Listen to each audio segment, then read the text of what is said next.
Here's our glacier. Now that we're out of the fog, we can see it. Water. Into a glacial fed. I gotta tell Nice you, you can farm. imagine what life Of course, is like there's lots here, of too, with nice these farms. valleys and the Some good pictures That's of the entrance glacial way. water. That's coming up.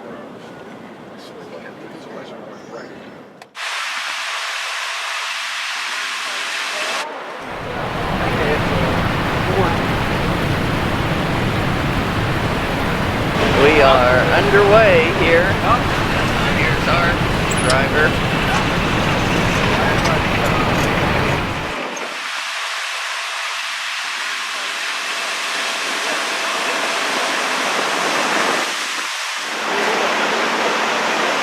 We're stopped temporarily, so turn around, and that's true. On the way down, this will be in front. Humongous amount of water coming down here.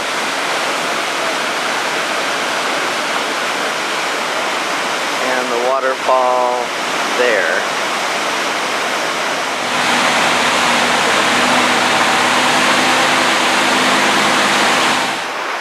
Glacier on the top.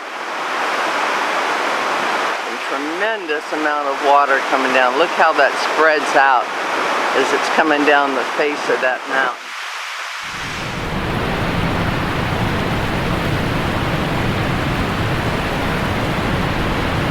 Here's one of these little stacked stone sculptures.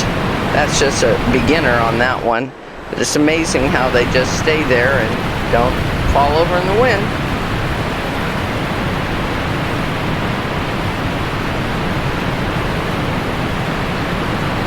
I kid you not, this wind just about knocked me over, and these things aren't moving. Just amazing. Just stacked up there. In 3 languages: danger, do not cross the fence. Staying in this area is done entirely on your own risk and responsibility. Here's the particularly dangerous areas. It is incredibly windy here.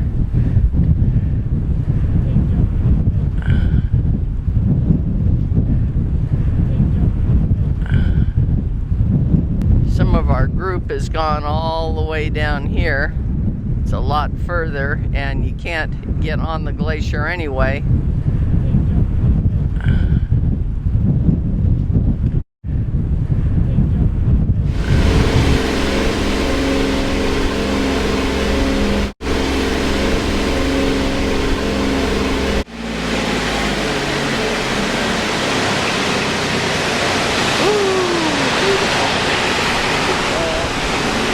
After lunch, we're headed back down to the hotel with the sun shining for a change.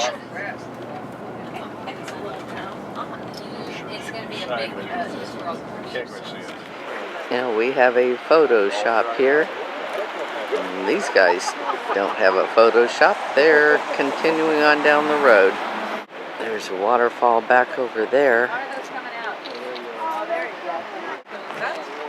And there's one here. It's a nice little resort here. Have little cabins, and they all have sod roof. And you can hear the waterfall.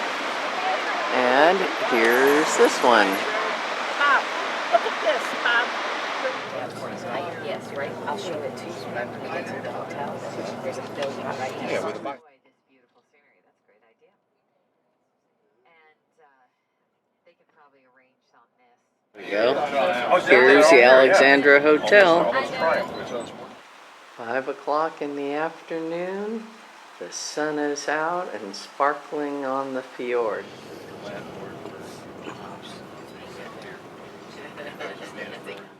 Is a milking station, and you're going to see a lot of these today too. And they families own these down at the farm. So we've been climbing, right? So during the summer months, they'd come up at the end of May after the snows had melted, and they would bring the cattle up, and the women. They would have a system where they would on horseback bring back all this the milk down and their product and bring it down to to the farm where the men were. And then it's just simple. They come through here and the explorers and they'll say, let's just call this Little Lake. This is Long Lake, and that's So when we come out here, we start snow. tours at the end of May, right around end of May. These lakes are frozen over.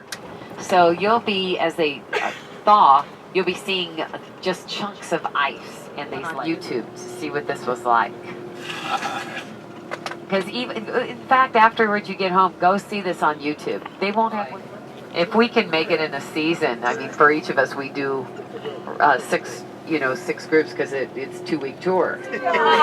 No markers on the way up.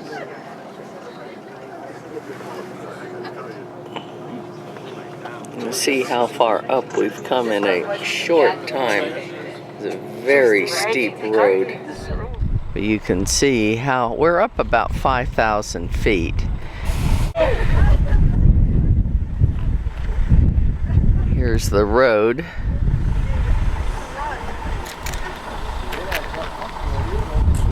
It is 8 degrees out here, and look how Stu is dressed. And Marlon has on a lot more clothes.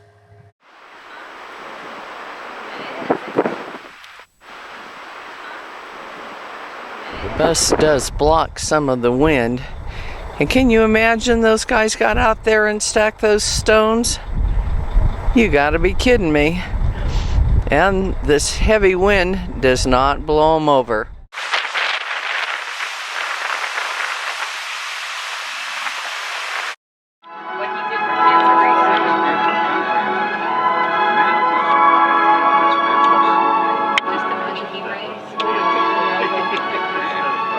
The little cottages over there, very old. I don't know if they're abandoned or not.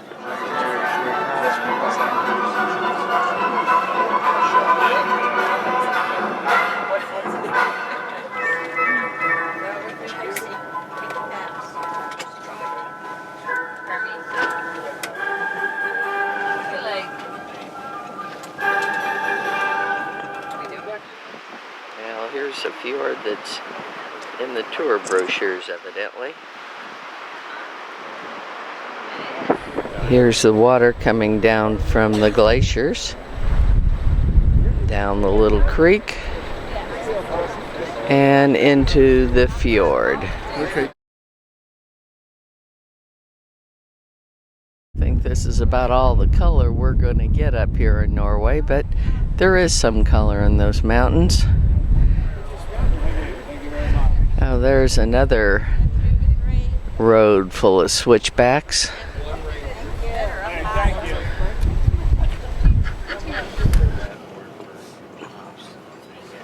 Excellent. How'd you like that, everybody? Putting locks on the fence Let here. me tell you a little something. You all.